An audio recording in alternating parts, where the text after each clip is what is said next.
Welcome, everyone. I'm Joy Harris, and today we are joining the November 18th, 2023 Cincinnati TV Toastmasters Club meeting. So welcome everyone who has joined, and welcome to those who will view this later on YouTube. This portion of the meeting is all about impromptu speaking. In other words, when your boss puts you on the spot and says, "Oh, where is that report? How is it going?" Don't do like I did when the CEO and I were trapped in an elevator by ourselves. I didn't know what to say. So that said, that's what this portion of the meeting does. And you could go off camera or stay on camera. It's completely up to you. This meeting is recorded. And so that's just as a by the way, in case you're in the witness protection program, unless you've already got your, your super AI, facial, kind of mismatch. Never mind. I'm going to go on to table topics. And the theme of the day is, thank you. The theme of the day is wish I could do list. All right. So Dave Delahunty, I'll call on you first. Do you have anything on your wish I could do list that you either haven't done or you have done that you would like to speak to us about? And please use the word of the day, aspire, if you can get that in there.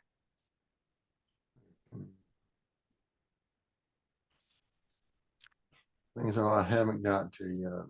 Well, there's a lot of those. that's the pleasure of being retired, so I can aspire to doing the things that I really would like to do here at my house. And Jeff Bott, I think last time we spoke, he talking about the mailbox deal. So I think I'm going to work on a speech for that, just for the mailbox, and then some of the other things that I've worked on here with some of the things, the struggles and stuff that you face when you're doing home remodeling, because you never know what you're going to get into until you get into it, and then you find things that you struggle with doing because you don't know how to do it, and then you got to figure it out. And that's the fun part about doing the home remodeling, because it makes you think. You got to stop and think, especially when you're cutting boards and stuff. They say you measure twice and cut once, because once you cut it, you're done. So that is what I'm aspiring to. Back to you, Toastmaster. Very good. Very good job. Thank you, Dave. All right. The next person I'm going to put on the spot is Janet Kassalen. Janet, and is there something that you do that you want to aspire to no longer do? This is your don't wish to do list. Thank you, Madam Table Topic Master, for that question. What do I aspire not to do? From my not to do list. Well, I aspire not to leave papers out on my dining room table. Something I tend to do. It tends to be my catch-all area for my different activities. If I need more space, my husband's sitting right here, so he knows how cluttered the dining room table is. We just did some canning the other day, and I had to make room in the kitchen to do the canning, so a lot of things got put on the dining room table. But I aspire to have the table clean off. When I do have the table clean off, I do love decorating it with a nice tablecloth, placemats, runner, candles, flowers, whatever. So that's what I aspire to do, to have a nicely decorated table. Thank you. Thank you, Janet. Now, I will give you a little bit of background, Heather. What we usually try to do is call on people who don't have pure speaking roles. Like David Ash he's giving a speech today, and so I won't be calling on him. And I like to joke that people can either answer the questions that I've asked them, they can answer a prior question, or they could be like a politician and just talk about whatever they want to talk about, regardless of what somebody asks them. So, Jeff, now is your turn to be a politician. And the question is, what is it that you aspire to do? What is on your wish to-do list? One thing that's on my bucket list is to go to France and watch the Tour de France. I'm a big cyclist. I've been cycling for probably 35 plus years. At one point, I did some amateur racing like a lifetime ago. And so I really follow it. I watch it every year. I subscribe to the Peacock channel once per year just so I can watch the Tour de France. Unfortunately, I watch 4 to 5 hours a day. I would like to see it in person. I've talked to some people that have actually been in person. It's a little odd. The Tour de France is a 23-day event. It's a little odd or difficult to actually watch it because it's a point to point. It's not like a race where people are going around in a circle. It literally is from one city to the next. So you're watching 200 riders speed by you at 35 miles an hour, and it's over in a heartbeat. So that's the challenge to find. You really need to watch it from a few different vantage points, and you have to make your way around France. So that's a win-win, because not only do you get to see the tour, but you can also visit multiple locations. Despite the challenges, that is on my bucket list. That's what I aspire to do, is to go watch the Tour de France. Back to you, Madam Table Topics Master. Wow, inspiring, not just aspiring. All right, and our final table topics is Joy Harris. So Joy, you can answer any one of those three, make something up, or I can ask you, because you're a success coach, how do you help people hit their aspirations? Thank you for that interesting question, Veronica. Since I was ready to answer the part about what I aspire to do, but many times working with a coach client, it is inspiring them to bring their best self out. And I have written about the dreams that we have as adults, and to compare that with your dream as a child. And maybe you no longer want to be an astronaut or some of the other things you wanted to be, but many times adults grow up without their dreams. And we have to be reminded it's not over. It's not too late to dream. So I encourage people to identify their dream. The first step would be, well, what is my dream? Get up, go to work, come home. You know, we have responsibilities, but we also have dreams. And I just learned about one about going to the Tour de France. I think that is awesome. And that is very inspirational. So what I do when I work with coaching clients is to help them identify their dreams. And then let's look at that. Is that achievable? Maybe a 50-year-old person that wanted to have a 6-children family. Things happen, things happen that it wouldn't maybe take a little bit of extra planning. But if you have that desire to do something that unusual, there is a way to be a part of 6 children's family, 6 children into your family, if that was your dream. So once we have determined if that is something that really is achievable, then just help them work with a plan to believe that it's achievable and work on achieving their goals. So I aspire to be a good success coach and help many others in the future do just that. So thank you for that interesting question. So back to you, Veronica, Table Topics Master. Thank you so much, Veronica, for having the table topics that are theme of the day. I wish to do this. And I wish to introduce our speaker for today. He is a special guest speaker. He is a member of our club, and he has a PhD from Stanford in computer science with a specialization in artificial intelligence. But don't let that scare or intimidate you, because he does very well at explaining things at a level that even I could understand. A home ec major. Okay, so please welcome David Ash. How to be friends with AI. How to be friends with AI, David Ash.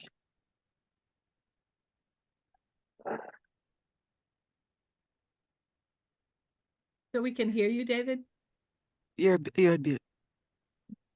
Restart the clock, timer. We all do that. Okay. Good morning, Madam Toastmaster, club members, and especially I want to welcome Heather. It's always good to have guests at our meeting. So welcome, Heather, and I hope you learned something both from my talk and from Toastmasters. So yes, I do want to talk about AI today. And as you know, I do have a background in AI. Maybe let's start with a little bit of a show of hands. I want to get a bit of a sense of the audience here before I really dive in. So I have just a couple of questions. How many of you have used ChatGPT? Just a show of hands. Okay. And then how many of you are familiar with something called the Turing test? Again, a show of hands. Okay. And of those who answered both yes to both of the first two questions, how many of you think that ChatGPT has passed the Turing test?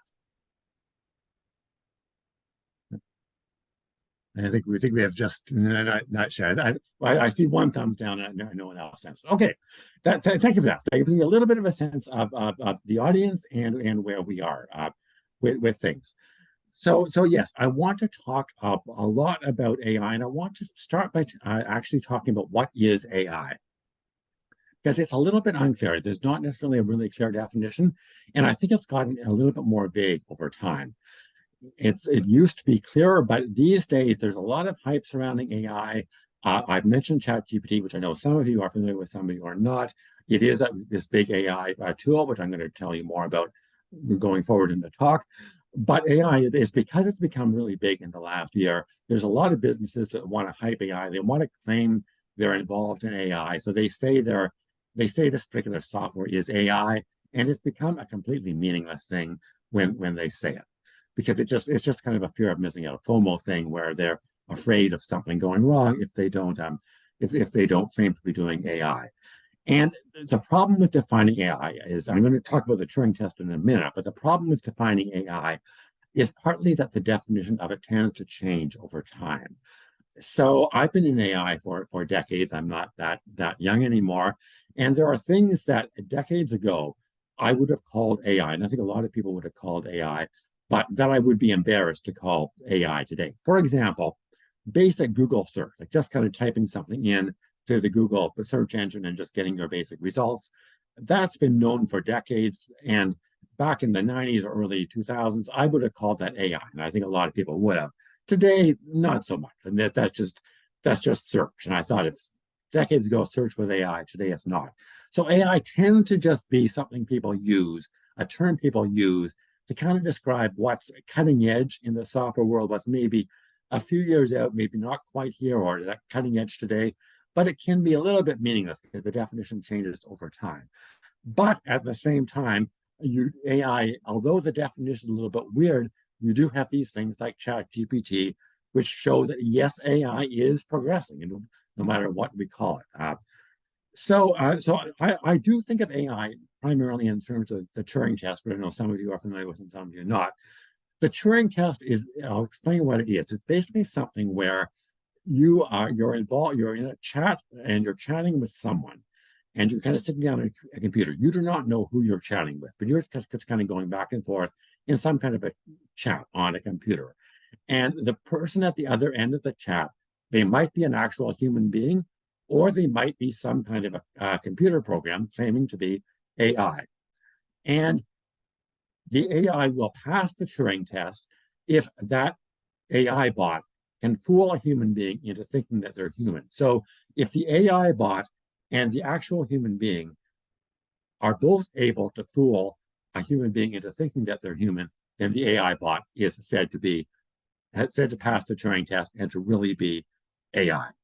And I don't think we're there yet, but I also think that if this is the Turing test and this is maybe something like ChatGPT, maybe we're not quite there, but I think we're getting close, and maybe it's going to pass that. We're close enough that it's worth paying attention to, even if it's not quite there yet. So I've talked about AI and how I see AI. How do we be friends with AI? Well, here I'm going to talk about kind of what it means to be a friend a little bit, because I think that's important. And I'm going to introduce a little bit of a controversial topic, and I'm going to talk about kind of friendship among humans first. Among humans, it's generally expected that a friend does not do things to another friend without that person's consent. And the word consent is used especially strongly in romantic situations. It's considered to be one of the most vile things that one human being can do to another if they force something on someone romantically without their consent. And that's a very valid view. And it extends just a little bit to a slightly lesser degree to any kind of human friendship. We don't want to do things to our friends that they don't consent to. That's not a good thing to do. And what I'm saying here is that should extend to AI as well. And it's important to mention that because there are things that AI sometimes does. There are viruses out there. There is malware out there. There is fear of AI doing things that maybe people don't consent to or maybe are a bit unethical. And so definitely, as human beings, we should insist that our relationship with AI be one of consent. So I do not, if for example, you feel that an AI bot has dangerously installed itself on your device and you don't want it there, being friends doesn't mean you agree to that. It means you don't go along with that. It also means, for example, if there's some kind of AI rendering algorithm which maybe is stealing the work of a real human artist without their consent, again, I don't encourage that. So I'm definitely saying that as human beings, we do need to insist that the AI act like a friend, and sometimes it doesn't. Sometimes it does things without our consent, and we shouldn't accept that. Okay, so I'm now going to talk about, I kind of defined what I see as AI and what I see as being a friend. I'm now going to talk about how to be friends with AI as a member of various groups. So if you're a member of the public, if you're a business owner, if you're a software developer, or if you're a student, how might you interact with AI? Well, first of all, if you're a member of the general public, I've already mentioned ChatGPT, and I definitely recommend. I do think anyone who's a member of the general public, anyone basically, is what I'm saying here, should familiarize themselves with ChatGPT. I'm definitely recommending that. And if you're not familiar, I'll put the link into the chat here. ChatGPT, it's something where if you install it, you can have a conversation with it and ask it a lot of questions, and it will converse with you on maybe not quite at the human level, but it's kind of close, I think. So I definitely recommend installing ChatGPT. Just asking it questions.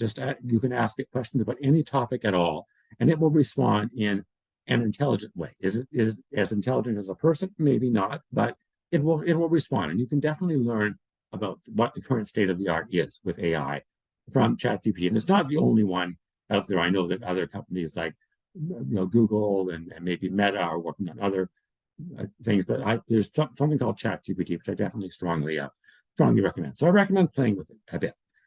Beyond that, there's one particular area of AI which I think everyone in the general public is going to become acquainted with sooner or later. And so I'm going to mention it because I think it's potentially something to be friends with sooner rather than later. And there's something that absolutely every human being has in common. And it's something they do not share with AI. So human beings are diverse in a lot of ways. I mean, we have different skin color, different genders, we come from different countries, different walks of life. We aspire to different things. Human beings are different in a lot of ways, but there's one thing that absolutely every human being has in common. And not a happy thing to mention, but it's true. Every human being has this in common. Every human being is aging. Every human being is getting older. So the day is going to come for almost everyone where you're either going to be a caregiver for someone who is aging, or you're going to be aging yourself and needing to address such issues. And most people are probably going to encounter both, actually, at some point in their lives. And we also are living in a world where birth rates are shrinking. So there are fewer caregivers to take care of aging people. So this is where AI is, I think, going to be is a big area where I think people are going to have to some degree, become friends with AI. Robots in homes are going to become more and more important because you're going to have aging people in homes who have things they need to get done that they can't do very well for themselves anymore, and they may not have a caregiver to do it. So robotics are going to be very big.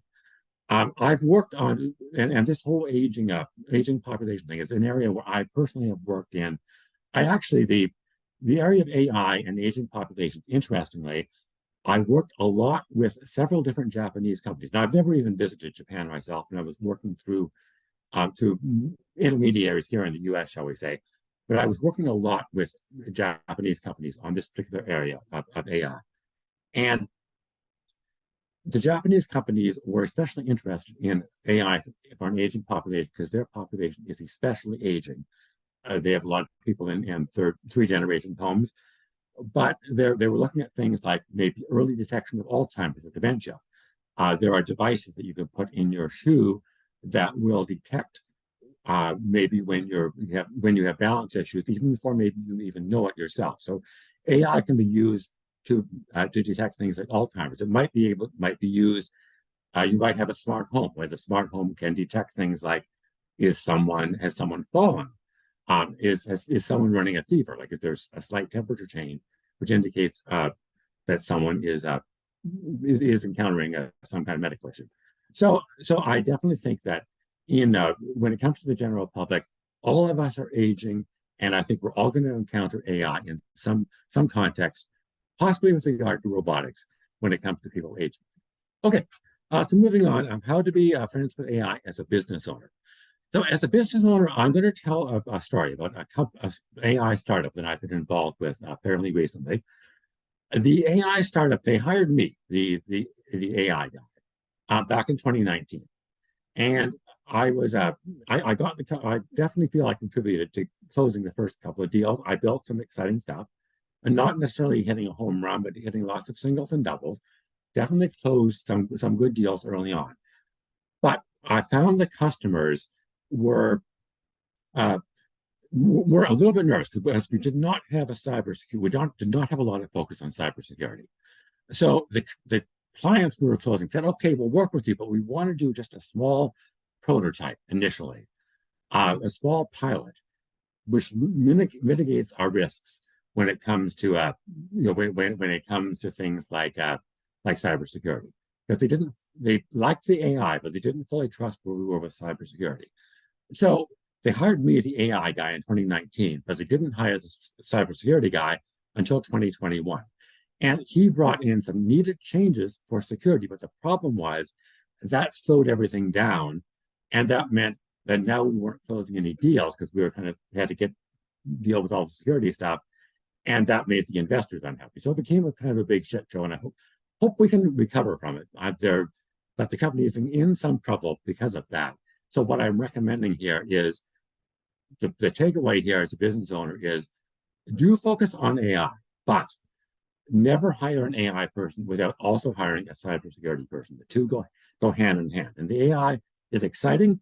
The cybersecurity is not so exciting. But if you don't take care of the security at the same time as the AI, you get into problems. You do exciting stuff at first, but you get into problems later on. And that's evident with the bigger companies like Meta.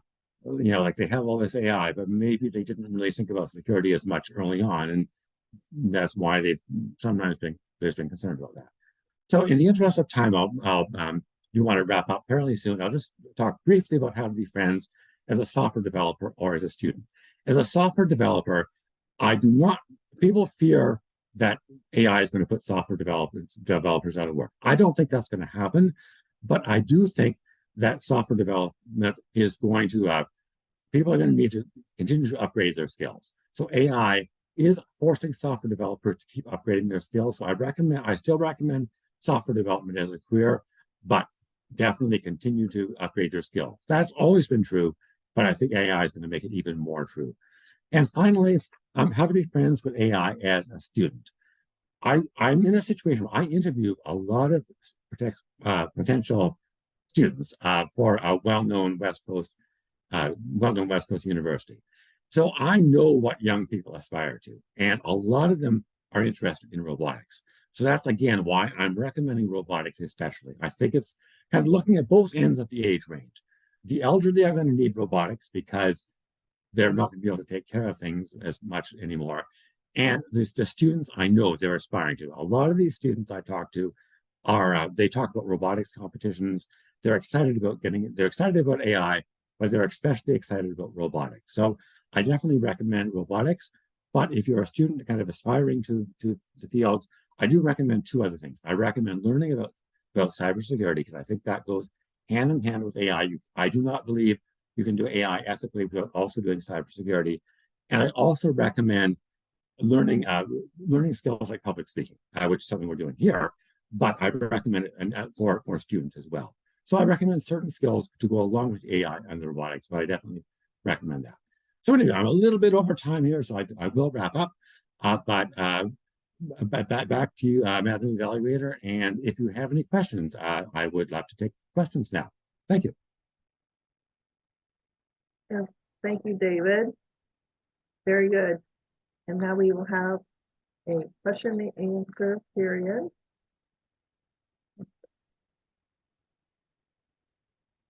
Do we need to take the 1 minute for the evaluator to write the evaluation before questions and answers? How do we want to do that? Can answer that. Who's the evaluator? Yeah, so I'm the evaluator, and I'm fine without the 1 minute of silence. I've already got it done. You can't hear me. I can hear you. So sorry. Yeah, so sorry. Thank you so much. So the question is, yes, I'm the evaluator, and I don't need the 1 minute of silence, but we could take it after the questions. And I do have a question for David. In terms of what you see for the future, there's some predictions that we won't need as many workers as we will in the past, because a lot of things will be done automatically. Do you think that's going to cause a lot of social upheaval? Let's just say the next 10 years. I'll forget about the next 50 years. I think that it will. That's why that's part of why I'm recommending things like don't allow AI to get into your life without consent, because I think that if that happens, I think that's what's going to lead to the upheaval. So I do think that risk exists, and it may be it may be greater. I definitely recommend that that people focus on becoming educated, but both about becoming educated about AI and becoming educated generally. I do think there is a fear, and I do think it is going to be it is. I do think the potential for that social upheaval exists. So I do actually. I'm not sure that I see a really smooth path. And I wish I did. And I do think that if people insist on AI being in this kind of consenting mode, where it's not just being forced on people, I do think that will reduce that. But I do think that there is a certain amount of fear out there. And so I think there is going to be some. I think there is going to be some kind of upheaval. I think it's something that's going to happen because of the reasons that I said. I mean, I think the robotics, especially, and the aging populations. I think that's a demographic reality, and I think that speaks very strongly to why AI is going to need to happen. But at the same time, I do think there's going to be some upheaval. I think it can be minimized, like I say, if people insist on on interacting, kind of slow AI down. Like some of the advice I've given in this talk has been about, okay, AI is happening, but if you take the advice, it'll slow it down a little bit. If an individual says, okay, I'm interested in AI, but I'm not going to install this app until I know that it's safe, that will slow it down a little bit. If a business owner says, okay, I'm going to do AI and I'm excited about it, but I know we're going to need the cybersecurity eventually, so I'm not going to do AI and until I have the security person. And if that means I need to insist on more money and funding, I insist on that, and I don't do the business unless that funding is there. So I think there's a lot of ways to mitigate that, but I don't think we're going to mitigate it completely. I think it is. I think the next 2 years there is going to be a bit of a shit show, and I think we can minimize that. I don't think we avoid it. Thank you. Thank you. Other questions? Because I have a dozen. Okay, Janet. I just want to comment that some of the public speaking coaches are using AI in their business. And one of the things is using AI to read your speech to see how well you wrote your speech. Or I've heard my husband talk about AIs that can even write a story. I'm an author. So. Yeah, and that definitely I've heard. I've not used those tools all that much myself, because part of the reason why I myself am doing Toastmasters is because I work with tech a lot, and it's the human side that I need to be developing. So I'm not in Toastmasters myself to improve my AI stuff, because I have that area of my life sort of covered elsewhere. But at the same time, Janet, I definitely have heard of those tools, and yeah, I mean there can be things. I mean, you can look at the text. It can probably do things like, and I haven't used the tool, but I mean, it can probably do things like if someone is not pausing enough or is pausing too much, or I don't know if it looks like things like hand gestures, but all of that is within the scope of what AI can do. So I'm definitely interested in checking out those tools. So thank you, Janet. And that's definitely another example of AI that's definitely out there. I mean, it's definitely happening, and there's definitely tools out there for it. So thank you, Janet. Thanks. I think we have about 2 more minutes until the Q&A period is over. So I have a question if nobody else does. Yeah, I just Dave. got a Yeah. comment. Is how many of you have heard the final release of the Beatles' new song "Now and Then"? Have you heard that? It was 45 years in the making, and they used AI to bring it together. They took John Lennon had the vocals on a tape, and that they tried to do this once before, but his voice wasn't clear enough. And then George Harrison, he had the guitar arrangement on tape. And now with AI, they was able to bring all that together, and they had Ringo Starr and what's the other guy's name? Paul McCartney. Yeah, Paul McCartney. They both do it live, but they bring in the voice from Ringo, from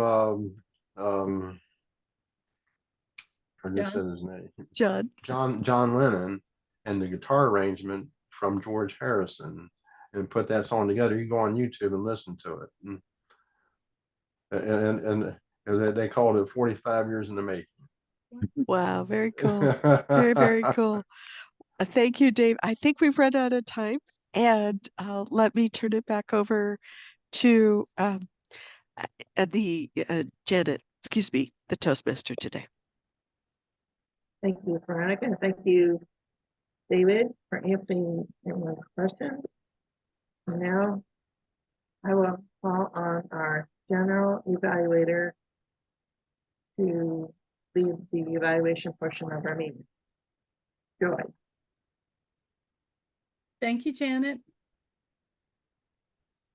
Thank you. So now at this time of the meeting, we'll get the reports from the various people who had roles here in the meeting. So we have a grammarian report. Is that you, Jeff? Do we want to do the evaluation of the speech first? Okay, all right. Let's have the evaluation of David's speech. And I was thoroughly fascinated, so I'm loving that quite a bit. Yes, could we move forward with the evaluator for David's speech? Is that you, Veronica? Absolutely. Yes, it is. Yes, it is. David, I love it. I'm so glad you gave this talk. And I was in anticipation of it. So I aspire to know more about AI. I know so little. And I will say that and Heather, just kind of as a background, here at Toastmasters, what we learned as an evaluator is to not squish somebody with horrible evaluation that they never want to give a speech again, uh, but also not to be so glowing that they don't learn anything in the process. And so we use something, excuse me, called the sandwich effect, where we compliment, compliment, compliment, and then we go to make your your speech even better. Do this. Okay, so that's, and then you give compliment, compliment, compliment. Now, some people hate the sandwich effect, but that's generally what we're doing. Thanks, David. I see that time. So that said, I love that you welcome the guest, David. I really love the fact that you not only welcomed everybody in the audience, but that you welcomed our guest. I liked that you asked questions. I think it's very encouraging. It always brings in the audience when you ask them questions to respond to, one way or the other. I know that you had left both the Turing test and ChatGPT unanswered, and that somebody might at the beginning of the speech had a question about what the Turing test was or what ChatGPT was, but you could always say, I will explain what those are in just a minute. That way somebody's not left going, I don't know what that is. All right. So next is, and I know I'm doing my little back and forth a little bit differently than I advised Heather to do. so I love that you brought up friendship and how friendship is not doing anything without their consent. And so I really love that explanation about AI. I listened when I was listening to your story about your experience with the startup, that if somebody were to be both an AI expert and a cybersecurity expert, then they would just make a killing in the startup community. But that's something that they can aspire to, geniuses in the new school realm. People are going into the masters, for example, in computer science. I love that you brought up aging and how with the younger population, the declining population, that we're going to be needing more help. There are a lot of things also in medicine where there are a lot of advances in medicine with AI. I understand that there are nanobots that can come in and clean up our blood supply, so we may not even need our livers anymore.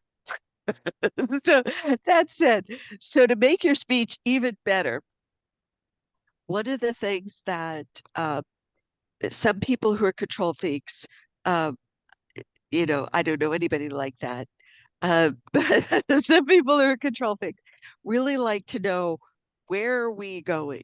They want to know kind of a roadmap of where the next whatever 20 minutes is going to be. And so if you were to say, I'm going to be covering how to make friends with AI as a business person, as a just a general population, as a student, and as a whatever, then they would just know, oh, okay, I know where we're going. And then you tell them what you're going to tell them. And at the end, you have enough time to say, okay, and now this is what I told you, and conclude that way. So amazing speech, really great. As you can tell from my excitement, I'm really glad you did it. And thank you for being here. And back to you, Madam General Evaluator. Thank you. So now it is time for the word and the counter and the grammarian report from Jeff Vaught. Thank you. Great, thank you, General Evaluator. Today's word of the day was aspire. Maybe it's because I had it above my head the entire time. Everybody used it, except for one person. I'm going to call out that person right now. Me, I forgot to use it. It always happens. The fillers, I didn't really sense a lot of filler words. There was a few. So was used, but it wasn't distracting. So it wasn't in the numbers that caused it to be distracting. I do want to just mention our Toastmaster, Janet. I thought Janet really used effective pauses today instead of using fillers. Instead of trying to connect two disjointed sentences with an and or an she just stopped and then she restarted again. So much so that I took notice. I thought it was really effective. On interesting language, there was a lot of it. David Delahanty, you said, you never know what you're going to get into until you get into it. So true. You also said measure twice and cut once. That's one of my favorite sayings as well. Joy, you said inspiring them to bring their best self out. And you said it's not too late to follow your dream. Veronica, I have never heard this phrase before in all of the speeches I've heard. You said nanobots can come clean our blood so we don't need our livers. That's exciting, but what some of the technology is going to do and some of the medical advances. But I thought that was great.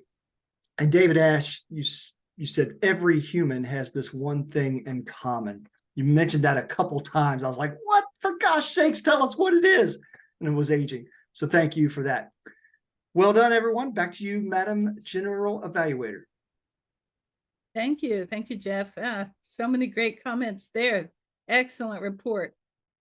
And I am asking now for the timer report. So Dave Delahanty was our timer. Could you give us the report, Dave? Sure. The table topics, I was at 1 minute and 17 seconds. Janet was 1 minute and 33 seconds. Jeff was 1 minute and 40 seconds. Joy was 2 minutes and 5 seconds. So nobody went over on that. David Ash, speaker number 1 and 2. His speech was 10 to 12 minutes, and he went 15 minutes and 30 seconds, and that's 3 minutes over. And the evaluator, Veronica, was at 4 minutes and 35 seconds, and so that was 2 minutes over. And back to you. Thank you for that timing report. That's a welcome addition to the meeting, because many times we go over the allotted amount of time because we have important things to say. And I think that was the outcome of today. We knew it was the featured speaker. It was a featured speech, so that went over. And the evaluation included a little bit of information about how you evaluate. So I think it was all good. And one of the reasons why we do time them and then report on the time is that if we were participating in a Toastmasters club contest, we would be eliminated for going over the time.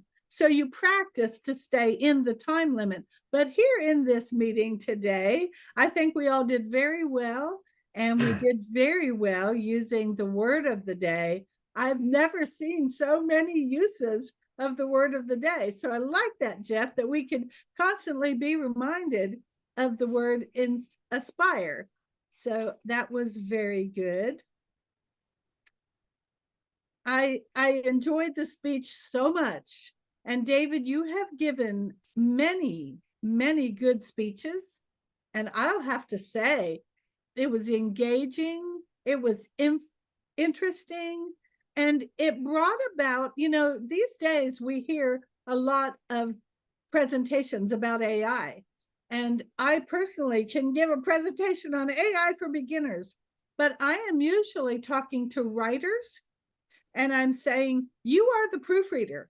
no matter what your information is that you get back, you are the proofreader. So the writing in the way of fiction or business writing is one way that people talk about ChatGPT, for example. And marketers, I hear a lot of information about people who are doing marketing or talking about their own business. They use ChatGPT, and then they use the example of programmers and how programmers can really speed up their work by using ChatGPT.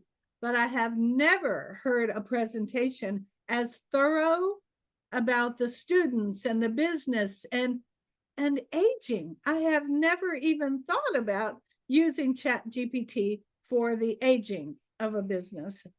As using ChatGPT as an aging tool. And as you mentioned, we all are aging, and we have either been a caregiver or we may need a caregiver. So excellent information. So that's my sum up of the general evaluation of today's meeting. So I'm going to turn it back over to Janet